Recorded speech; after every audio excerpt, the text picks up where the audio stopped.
I just took my thumbnail. It's so heavy. Hey besties, and welcome or welcome back to my channel. For those who don't know me, I'm Sophia and I love reading romance books. So I'm someone who can't necessarily read 10 books in a month because I'm a full-time uni student and I just don't have the time for that or the motivation. So I was thinking I could do sort of like quarterly reading wrap-ups. So in this video I could do like January, February, March, and then in another 3 months I'll do April, May and June. Don't forget to like, comment and subscribe if you enjoy this video. Turn on post notifications because your gal doesn't necessarily have a regular uploading schedule. Oops. So the first book I read this year is The Goal by Elle Kennedy. This is the 4th book in the Off-Campus series. I got this series for Christmas and I read the first 3 obviously between Christmas and New Year's. So yeah, this is the first book I read this year. So I gave this book 4 stars. It follows Sabrina and Tucker, and Sabrina is doing pre-law and Tucker is on the Briar hockey team, and they have a little accidental pregnancy after a hookup. And yeah, it basically just follows Sabrina and Tucker as they like figure that out, because Sabrina doesn't necessarily want anything to do with Tucker, but Tucker's like, no, this is my kid, like, come on. And yeah, the ending is so sweet. The ending really won me over. Like, oh, it was so good. So the second book I read this year is Throttled. It is the first book in the Dirty Air series and I gave it 3.5 stars. This book follows Noah and Maya, and Noah is kind of like the best racer in the league, is Formula 1 a league in the sport. And Maya is the little sister of his new teammate. So it's a little bit like brother's rival, brother's teammate. So there's some very nice dynamics going on with that. I thought this book was good, but the writing style was a little bit wordy for me, and the dialogue, like, it sort of had big chunks of description between lines of dialogue, which I don't necessarily like, but I did like the story. I liked Noah. Maya was a little bit annoying sometimes, but I still like this book and I would recommend. So the next 2 books I read this year is The Silver Swan and The Broken Puppet by Amo Jones. I read these 2 back to back, and it is a wild ride, let me tell you. So I gave both these books kind of 3.5, 4 stars. I haven't really decided because I haven't finished the series yet, so I feel like I need to read the series as a whole to actually like accurately rate it, if that makes sense. But Bishop and Madison, oh my god, these books are just wild. Like, they really fuck with your head. It's so twisted. These books are very dark romance. Check all of the trigger warnings before you read. I did enjoy it though, and it's like, it's got a very big mystery aspect to it, looking at kind of the founding fathers-ish of the Elite Kings Club. And so Madison goes on that like little journey of discovery, and Madison and Bishop, they're a bit of an odd couple. Like, they're very much a power couple, and I like them quite a bit, but like, it's very back and forth, push and pull. Okay, so the next book I read after that is The Sweetest, Oblivion.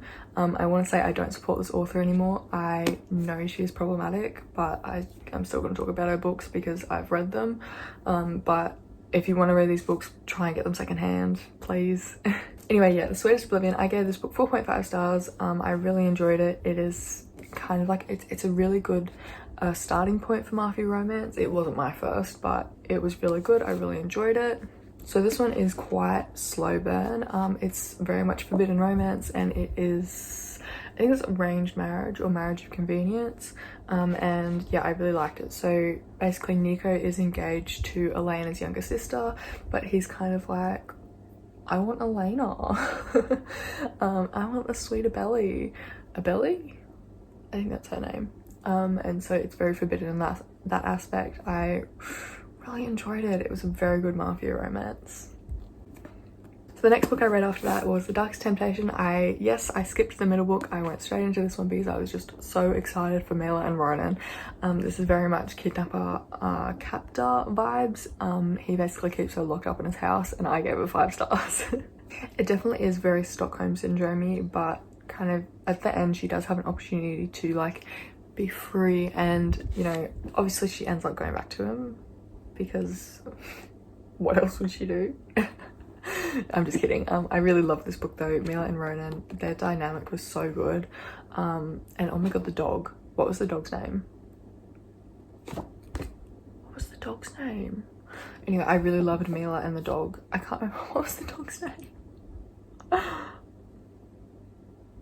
The dog's name was Chaos. Yeah, I literally loved this book though. Ronan was like so freaking controlling and badass, but Mealy just like wormed her way in and she got under her skin, and it was just so amazing. So after that I took a little break from dark romance and I read Collided, which is the second book in the Dirty Air series after Throttled. So I gave this book 4 stars. I enjoyed it a lot more than Throttled actually. Liam and Sophie were so, oh, they're so amazing in my opinion. So I'm just gonna like read you the tropes of this book and you'll get like a kind of idea about what it's about.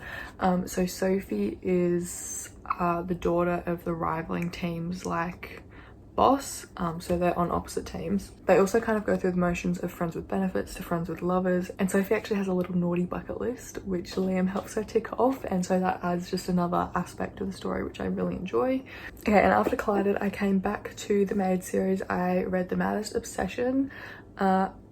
This is going to be controversial. I didn't love this book as much as the other two. I know this is a lot of people's favorites, and I did like Gianna, don't get me wrong, but Christian just kind of gave me bad vibes.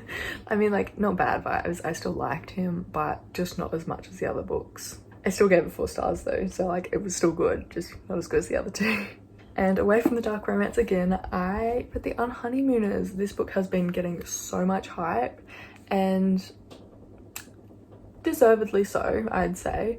This was a pretty solid read. It was just like very quick. I read it in one night. I remember getting up to go to the bathroom like 5 times and I never made it because I just wanted to keep reading. So it was very addictive in that manner. Like I literally could not put it down. It's very much rom-com, very much summer vibes. It wasn't really spicy at all. I like my books to have spice, but it was still good. It was addictive. I couldn't put it down. I think it's worth the hype until there is kind of, the ending's a little bit weird. I think the ending was a bit unnecessary, just like the ending chunk, but I still liked it. 4 stars. So after the Honeymooners, I came back to Miss L. Kennedy with the first book of the Briar U series, The Chase. So I gave this book 3.5 stars. It follows Summer and Fitz, and I still did really enjoy it. I feel like it's on a different level of 3.5 stars to some of my other ratings. I really need to honestly figure out my rating system. But yeah, I liked this book, but there was just something a little bit off from it. It felt like something was kind of missing. Summer was an amazing heroine though. I really loved her.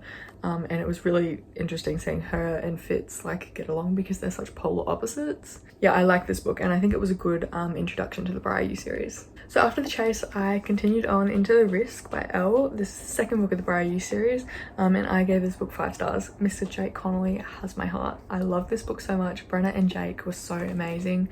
It was very much forbidden romance, but I could not get enough of it. The banter in this was fantastic. It was basically like rivals to lovers because her dad is the coach of the Briar U team, but Jake plays for Harvard, I think it was. Yeah, I loved this book though. I would 100% recommend it. Yeah, I loved it. So after The Risk, I continued on my sports romance obsession, and I read The Perfect First by Maya Hughes. So this is a college football romance and I gave it 3.5 stars again, but I feel like it's not the same 3.5 stars that The Chase is, which is telling me maybe The Chase needs to be a 4 star. But yeah, I think I enjoyed this book. I read it in like 2 or 3 days. It's quite short, but I don't really remember much of it at all. So maybe it needs to be a 3 star. I don't know. From what I remember, it was good. I just can't remember it. So after my memory blank of The Perfect First, I read the best book that I have read so far this year, From a Luca with Love. This was my first Mariana Zapata book and it was a 5 star all round. I love this book so much. So much. If you haven't read it, you need to read it right now. Yes, it's thick, but it doesn't feel like it's this thick. I devoured it in like a couple days. Oh, it's so good. So yeah, From Liquor with Love is a figure skating romance that follows Jasmine and Ivan, and they are kind of like enemies to lovers, sort of rivals to lovers. And the banter in this is so good. I love it so much. Oh. So From Luke with Love actually put me in a really big reading slump because I finished it and I felt like nothing can compare. And so after that, what did I read? I tried reading All Roads Lead Here. I tried reading Addicted to You by Christian Becker Ritchie. I tried reading Lessons in Corruption by Gianna Darling. I tried reading the third book in the Elite Kings Club series. I tried reading The Hating Game. I think that's all I tried reading.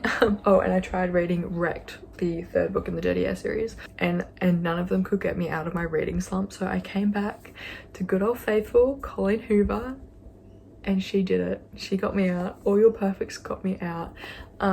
This read was rough. I gave it 4.5 stars. It was amazing by the end, but the amount of miscommunication in the present timeline did my head in. Like, I understand it, I understand the struggle, I understand what needs to be there, but it was so frustrating, which just makes the payoff all that much better. So yeah, if you are one of the people that have not read this book yet, I highly recommend. So after getting out of my reading slump, I came back to good old faithful sports romance Elle Kennedy. This is the third book in the Briar You series, The Play. This follows Hunter and Demi, and they get paired up to do a project together in their psychology class. I gave this book 4 stars. I really liked how this book dealt with the strangers to friends to lovers. I think it did it really well. And I also loved, oh my god, what was the egg's name? Pablo.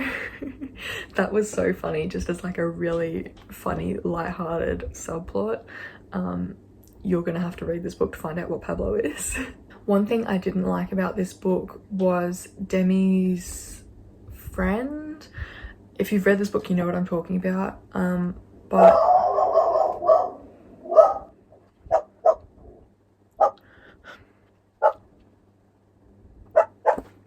one thing I didn't like about this book was Demi's friend. If you've read it, you know what I'm talking about, but I feel like Elle kind of just threw in a little bit of like a small trigger warning suicide plot, like where Demi has to go and like talk him down. I didn't like that.